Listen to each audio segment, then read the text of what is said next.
జనరల్గా బీటెక్ చదివిన తర్వాత జనరల్గా గ్రూప్స్ ప్రిపేర్ అవుతూ మరియు సివిల్స్ బ్యాంక్ జాబ్స్ ప్రిపేర్ అవుతూ అదే ఆడపిల్లలు అయితే మ్యారేజ్ చేసుకుని వాళ్ళ యొక్క ఫ్యామిలీ లైఫ్లో తెలియకుండానే ఒక 5 to 10 years గ్యాప్ వస్తుంది.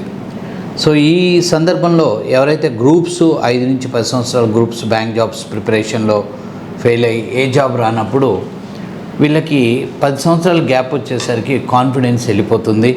వాళ్ళు సాఫ్ట్వేర్ సైడ్ ఒకవేళ వద్దామనుకున్న వాళ్ళకు ఒక అనుమానం ఉంటుంది. అంటే ఇంత గ్యాప్ ఉన్న వాళ్ళకి సాఫ్ట్వేర్లో జాబ్ ఎలా సాధించాలన్నప్పుడు చాలామందికి వీళ్ళకి ఇచ్చే సలహా ఫేక్ ఎక్స్పీరియన్స్తో వెళ్ళమని. బట్ యాక్చువల్గా ఏంటంటే 10 ఏండ్లు గ్యాప్ ఉన్నా కానీ ఐటీలో ఫ్రెషర్స్గా వెళ్ళొచ్చు.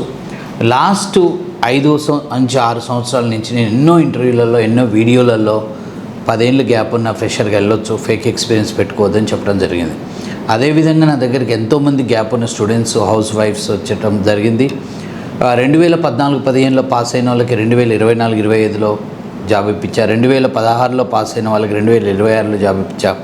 2010-12లో పాస్ అయిన వాళ్ళకి 2022 అంటే 10-12 ఏళ్ళ గ్యాప్ ఉన్న వాళ్ళకి కూడా మేము ఫ్రెషర్స్గా ఐటీలోకి పంపించాం. మేమే కాదు, మీరు కరెక్ట్గా ప్లాన్ చేసుకుంటే ఒక 10 ఏళ్ళ గ్యాప్ ఉన్నా కానీ ఫ్రెషర్స్గా ఐటీ జాబ్లోకి వెళ్ళొచ్చు.